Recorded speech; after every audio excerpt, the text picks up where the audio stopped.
इंदौर में 18 अप्रैल की सुबह नारी शक्ति फॉर विकसित भारत रन का आयोजन होने जा रहा है। यह दौड़ राजवाड़ा चौक से शुरू होकर गांधी हाल तक पहुंचेगी, जिसमें हजारों महिलाएं हिस्सा लेगी। कार्यक्रम की शुरुआत देवी अहिल्याबाई की प्रतिमा स्थल पर माल्यार्पण और जुम्बा के साथ होगी। भाजपा प्रदेश प्रवक्ता और विधायक अर्चना चिटनीस हरी झंडी दिखाकर रन को रवाना करेगी। आयोजन में मंत्री, सांसद, महापौर सहित जनप्रतिनिधि मौजूद रहेंगे। प्रकार महिलाओं को सम्मान, स्वाभिमान और आत्मनिर्भर बनाने के लिए नारी शक्ति वंदन अधिनियम लाया है और उसमें 2 दिवसीय चर्चा होके ये 18 तारीख को पारित होगा। तो एक महिलाओं का सम्मान बढ़ेगा, उनका स्वाभिमान बढ़ेगा और जिस मंच पे उन्हें 33% का आरक्षण दिया जा रहा है विधानसभा, लोकसभा और राज्यसभा में, तो वे जनता की बात एक उचित मंच पर कह पाएंगी, जनता की समस्या सुन पाएंगी और उनके कार्यों को आगे बढ़ा पाएंगे। इसलिए ये अधिनियम आ रहा है। मैं इस मंच के माध्यम से माननीय प्रधानमंत्री जी को बहुत हृदय से धन्यवाद देती हूँ। इंदौर के नेहरू स्टेडियम में अंडर 20 इंटर डिस्ट्रिक्ट फुटबॉल स्पर्धा में रोमांचक मुकाबले अब चरम पर है। 7वें दिन डीएफए मंडला ने सीहोर को 5-0 से हराकर दमदार जीत दर्ज की है, जबकि शहडोल ने बालाघाट को 0-2 से मात दी। मां कनकेश्वरी गोल्ड कप में मऊ अकादमी ने 2-1 और आदिवासी ए क्लब ने 4-1 से जीत हासिल की है। प्रतियोगिता में खिलाड़ियों का शानदार प्रदर्शन दर्शकों को रोमांचित कर रहा है। अब जबलपुर और सिवनी के बीच होने वाले मुकाबले को लेकर काफी उत्सुकता बढ़ चुकी है। इंदौर में गर्मी बढ़ते ही पानी की किल्लत सामने आने लगी है। शहर के कई इलाकों में पिछले 2 दिनों से जलापूर्ति प्रभावित होने से लोगों को परेशानियों का सामना करना पड़ रहा है। टंकियों पर भीड़ और कुछ जगहों पर विरोध की स्थिति बन रही है। रहवासी निगम की व्यवस्थाओं पर सवाल उठा रहे हैं। निगम आयुक्त क्षितिज सिंघल ने कहा कि प्राथमिकता पाइपलाइन से नियमित पानी सप्लाई की है और जरूरत पड़ने पर टैंकरों से पानी पहुंचाया जाएगा। शुरुआती गर्मी में ही जल संकट ने प्रशासन के सामने एक बड़ी चुनौती खड़ी कर दी है। देखिए, टैंकर्स कई जगह जहां जैसे नगर निगम कोशिश तो पहले ये हमारी रहेगी कि हम पाइपलाइन से सप्लाई जहां मैक्सिमम दे सकते हैं वो करें, पर यद्यपि कुछ क्षेत्र जो हमारे बोरवेल आधारित हैं या कहीं पर पानी की इस प्रकार की समस्या रहती है, उनको हम लोग उसमें अगर आवश्यकता के अनुसार जो टैंकर्स भी लगाने पड़े या परिवहन करना पड़ा तो उसके लिए हम लोग पूरी तैयारी करें। वार्ड 44 का एक मामला भी इंदौर दाहोद रेल परियोजना के तहत पीथमपुर के पास बन रही टीनी टनल का काम अंतिम चरण में पहुंच चुका है। करीब 3 किलोमीटर लंबी इस टनल में अब तक 800 मीटर हिस्से में पटरी बिछाई जा चुकी है और कुल निर्माण लगभग 80% पूरा हो चुका है। रेलवे अधिकारियों के अनुसार जून-जुलाई तक काम पूरा करने का लक्ष्य है। टनल शुरू होते ही इंदौर से धार के बीच सीधा रेल संचालन संभव हो सकता है। पीथमपुर धार ट्रैक का परीक्षण भी सफल रहा। यह परियोजना क्षेत्र की वर्षों पुरानी मांग को पूरा कर देगी। इंदौर धार नई लाइन के अंतर्गत जो टीही के पास टनल बनाया जा रहा है उसमें काम तेजी से चालू है और अभी तक लगभग 1 किलोमीटर जो है खंड में जो बैलास्टलेस ट्रैक है वो बिछाया जा चुका है। इसके साथ ही उसके जो दोनों तरफ जो कट एंड कवर होता है उस पर भी काम किया जा रहा है और टीही के आगे पीथमपुर से लेकर धार तक जो रेलवे लाइन डल चुकी है उसकी टेस्टिंग हो गई है आपका टावर वैगन के माध्यम से चला करके और उसमें विद्युतीकरण का काम भी जारी है। कुछ खंडों में जहां विद्युतीकरण हो गया है उसमें उसका जो चार्ज भी कर दिया गया है सुरक्षा के दृष्टिकोण से रखते हुए। इंदौर के साउथ तुकोगंज स्थित टीबी हॉस्पिटल रेन बसेरा में शहरी आजीविका केंद्र का शुभारंभ किया गया। महापौर पुष्पवती भार्गव ने फीता काटकर इसकी शुरुआत की। यह केंद्र दीनदयाल अंत्योदय जन आजीविका योजना के तहत संचालित होगा, जहां जरूरतमंदों को रोजगार प्रशिक्षण और स्वरोजगार से जुड़ी जानकारियां मिलेगी। कार्यक्रम में विधायक गोलू शुक्ला सहित अन्य जनप्रतिनिधि मौजूद थे। महापौर ने इसे गरीबों को आत्मनिर्भर बनाने की दिशा में एक महत्वपूर्ण कदम बताया है। दीनदयाल अंत्योदय जन आजीविका योजना के माध्यम से आज इंदौर शहर में गरीब को रोजगार और शहरवासियों को सुविधा की दृष्टि से ऑल टाइम बड़ी ऐप सिटी लाइवलीहुड सेंटर से हमने शुरू किया है, जिसमें रोज़मर्रा की जितनी सुविधाएं होती हैं, चाहे प्लम्बिंग की हो, इलेक्ट्रीशियन की हो, फिटर की हो, फैब्रिकेटर की हो, पेंटिंग की हो, ब्यूटी पार्लर की हो, ऐसे स्किल्ड लोगों को ऐप के माध्यम से तय रेट्स पर उपलब्ध कराने का काम इस ऐप के माध्यम से होगा, जिसका मॉडल हम आज शुरू कर रहे हैं।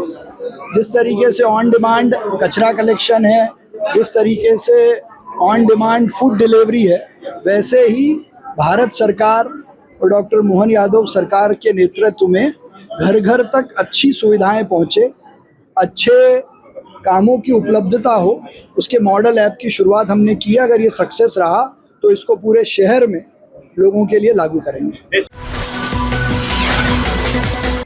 इंदौर के नौलखा इलाके में एक बड़ा हादसा उस समय टल गया जब एक बाइक सवार पर अचानक पेड़ आ गिरा।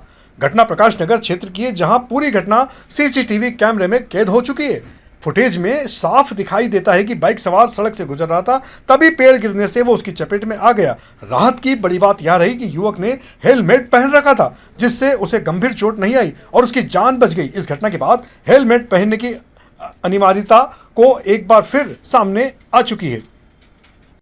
सोशल मीडिया पर एक वीडियो वायरल होने की जानकारी एक पता चला है, और इसमें जब इसको वेरिफिकेशन किया गया तो बेसिकली ये वायरल वीडियो नौलखा के पास का है, जहां पर एक जो बाइक सवार था उसमें पेड़ गिरने से बाइक सवार वहां नीचे उसमें दब गया था और उसके ऊपर गिरा था। लेकिन इसमें बाइक सवार चूंकि हेलमेट पहना था तो हेलमेट से इसकी जान बच गई। पुलिस पूरे इस मामले की जांच कर रही है और जो भी इसमें आवश्यक कार्रवाई होगी वो भी सुनिश्चित की जाएगी। साथ में ये अपील भी की जाती है कि जो दोपहिया वाहन जब भी चलाएं तो जो हेलमेट का उपयोग जरूर करें, क्योंकि ये जो अगर हम वीडियो देखें तो इसमें उसके ऊपर दोपहिया वाहन के बिल्कुल सीधे उस पर लगा था, और चूंकि जो चालक था वो हेलमेट को पहने हुए था, इस कारण से वो पूरी तरह से सुरक्षित रहा। इंदौर में विभिन्न मुद्दों को लेकर विश्व हिंदू परिषद और बजरंग दल के कार्यकर्ताओं ने राजबाड़ा क्षेत्र में जोरदार प्रदर्शन किया। बड़ी संख्या में जुटे कार्यकर्ताओं ने नारेबाजी करते हुए कानून व्यवस्था और सामाजिक सुरक्षा को लेकर काफी चिंता जताई है। प्रदर्शनकारियों ने महिलाओं से जुड़े अपराध, धोखाधड़ी और जबरन गतिविधियों के मामले में सख्त कार्रवाई की मांग की है। साथ ही शहर में बढ़ते अतिक्रमण को हटाने के लिए ठोस कदम उठाने की अपील की गई है। कार्यकर्ताओं ने प्रशासन से निष्पक्ष जांच और दोषियों पर कड़ी कार्रवाई की मांग भी की है। आज ये बजरंग का जंगी प्रदर्शन है, जो पूरे भारतवर्ष में लव जिहाद की घटनाएं बहुत तेजी से बढ़ रही है। तो इसीलिए हिंदुओं में जो आक्रोश है, आक्रोश के रूप में आज ये हिंदू समाज कार्यकर्ता सब उपस्थित हुए हैं। और पूरे भारत में आज ये आक्रोश इसलिए पैदा हुआ है, जैसे आपने देखा कि अमरावती में भी 3-4 दिन पुरानी घटना है, जो एक जिहादी 180 हिंदू बहनों से दोस्ती कर 350-400 वीडियोज़ के वीडियो वायरल करता है। वैसे एक जिहाद, कारपोरेट में एक लव लैंड जिहाद, मतलब जिहाद बना रहे हैं और फैला रहे हैं।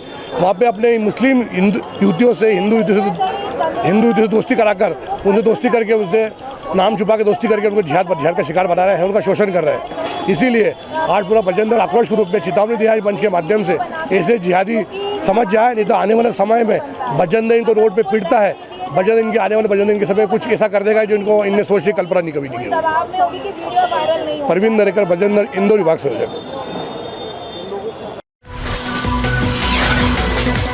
भारत दर्शन यात्रा के तहत गोवा पहुंचे इंदौर और आसपास के सैकड़ों बुजुर्ग यात्रियों ने गंभीर अव्यवस्थाओं के आरोप लगाए हैं। यात्रियों का कहना है कि रेलवे से जुड़ी ट्रैवल एजेंसी भारी मनमानी कर रही है और यहां तक कि बूढ़े यात्रियों को बसों में क्षमता से अधिक सवारियां ठूस कर भरी जा रही है। कई जगह 3 से 5 किलोमीटर भरी दोपहरी में उन्हें पैदल चलने पर भी मजबूर किया जा रहा है, जबकि नाव में भी यात्रियों को लिए अलग से पैसे वसूले जा रहे हैं। खाने पीने की व्यवस्था पर भी तमाम सवाल उठ रहे हैं। समय पर भोजन नहीं मिल रहा, समय पर चाय नहीं मिल रही, जबकि सारी सुविधाओं का रेलवे ने वादा किया था। वहीं एक कमरे में 5 से 6 यात्रियों को ठहराया जा रहा है, जबकि वादा 2 यात्रियों को ठहराने का था। भारत गौरव तीर्थ यात्रा ट्रेन में वर्तमान ये स्थिति है कि बुजुर्ग जो चल नहीं पाते हैं वो बसों में ठूस के भरे जा रहे हैं। अभी मैं देवघर बाबा बैजनाथ धाम के यहाँ पर हूँ। मैं कोई भी बस वाला सुनने को तैयार नहीं है, बदतमीजी करते हैं। गौरव ट्रेन वाले जो इनके अटेंडेंस है या जो भी लोग हैं वो भी कोई सुनने को तैयार नहीं है, है ना। ये भयंकर असुविधा है ना।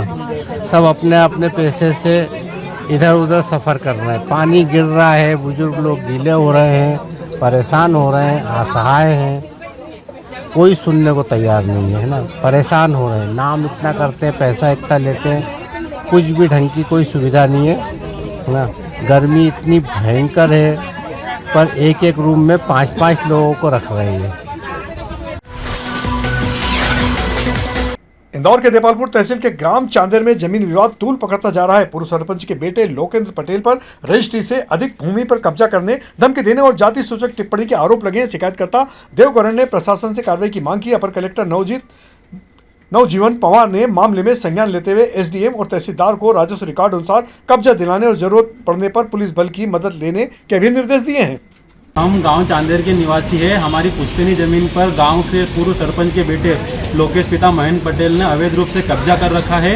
उसने हमारे अंकल से ज़मीन खरीदी और उसने जो ज़मीन की रजिस्ट्री हुई है वो ज़मीन पे कब्जा ना करके उसने हमारी जो शेष रकबा बचा हुआ है उस पर अवैध कब्जा कर लिया है और हमको गाली गलौज और जाति सूचक शब्दों का इस्तेमाल कर रहा है और हमको मानसिक रूप से और आर्थिक रूप से 2 साल से प्रताड़ित कर रहा है और वो जान से मारने की धमकी देता है और रात में खेत हमारा बकर के आता है। हर साल 3 फसल बोली उसने, रोज़ मारने की धमकी देता है, गाली गलौज करता है और हमारे रिश्तेदारों को फ़ोन लगा के बोलता है कि उसकी ज़मीन बेच दो नहीं तो उसको मार डालूंगा, यहाँ आएगा तू। हम माननीय मुख्यमंत्री जी के गृह क्षेत्र गृह विधानसभा से गांव छायन से है। हम माननीय मुख्यमंत्री जी से निवेदन करते हैं कि हमारा को न्याय दिया जाए। हम के गृह क्षेत्र से है तो माननीय मुख्यमंत्री जी अपर कलेक्टर साहब को भी हम जन सुनवाई में आवेदन दे चुके थे। जनगणना 2027 को लेकर देपालपुर में सुपरवाइजरों और प्रगणकों के प्रशिक्षण की तैयारी तेज हो चुकी है। प्रशासन ने 2 चरणों में प्रशिक्षण कार्यक्रम तय किया जो 16 से 18 अप्रैल और 21 से 23 अप्रैल तक आयोजित होगा। शासकीय शहीद भागीरथ सिलावट महाविद्यालय और सीएम राइज स्कूल को प्रशिक्षण केंद्र बनाया गया। प्रशिक्षण के लिए आवश्यक सुविधाएं उपलब्ध कराने के भी निर्देश दिए। अपर कलेक्टर नवजीवन पवार सहित अधिकारियों ने व्यवस्था का निरीक्षण किया है। का प्रशिक्षण है और उस प्रशिक्षण को ही उसका निरीक्षण करने के लिए आए थे। इंदौर में जिला सड़क सुरक्षा समिति की बैठक कलेक्टर कार्यालय में आयोजित की गई। बैठक में सुप्रीम कोर्ट समिति के सदस्य संजय बंदोपाध्याय, कलेक्टर शिवम वर्मा और डीसीपी ट्रैफिक राजेश त्रिपाठी सहित कई अधिकारी मौजूद थे। सड़क सुरक्षा को मजबूत करने के लिए सख्त इन्फोर्समेंट और जन जागरूकता बढ़ाने पर जोर दिया गया। ब्लैक स्पॉट सुधार, दुर्घटनाओं की तुरंत रिपोर्टिंग और FIR दर्ज करने के निर्देश दिए गए। साथ ही यातायात नियमों के उल्लंघन पर चालानी कार्रवाई और तेज करने की बात भी कही गई है। देखिए, अभी जैसे माननीय रिटायर्ड IAS महोदय संजय बंदोपाध्याय जी के द्वारा ट्रैफिक के संबंध में जो रोड सेफ्टी है उस पर क्या नॉर्म्स होने चाहिए, क्या व्यवस्थाएं होनी चाहिए, जो इलेक्ट्रॉनिक मैनेजमेंट सिस्टम है उसका डेवलपमेंट किस प्रकार होना चाहिए और चालान की जो प्रक्रिया है वो किस प्रकार होना चाहिए, ये सारी बिंदुओं पर संजय बंदोपाध्याय सर द्वारा चर्चा की गई। देखिए, इसमें जो दिशा निर्देश थे काफ़ी माइन्यूट लेवल पर उन्होंने दिशा निर्देश दिए क्योंकि उनका ये था कि हमारा बेंगलोर और दिल्ली के कंपैरिजन में इंदौर का सिस्टम का सुधार हो और उसमें माइन्यूट जैसे सॉफ्टवेयर का उपयोग, AI का उपयोग चालान की प्रक्रियाओं में और व्यवस्थाओं के लिए उन्होंने निर्देशित किया है। इंदौर के भौरकुआ थाना पुलिस ने शेयर ट्रेडिंग के नाम पर ठगी करने वाली गैंग का खुलासा करते हुए 5 आरोपियों को गिरफ्तार किया। पकड़े गए आरोपियों के नाम विशाल चौहान, गणेश राव, आशीष पवार, नैवेद्य सिरोंजा और रश्मि रंजन आदि बताए जा रहे हैं। आरोपियों ने डमी एप्लीकेशन के जरिए फरियादी से करीब 93 लाख रुपए ठग लिए थे। पुलिस ने कार्रवाई कर 10 लाख रुपए फ्रीज करा दिए हैं। जांच में सामने आया है कि गिरोह कंबोडिया से संचालित हो रहा था और आरोपी कमीशन पर खाते व सिम उपलब्ध कराते थे। पुलिस अन्य वारदातों को लेकर भी आरोपियों से पूछताछ कर रही है।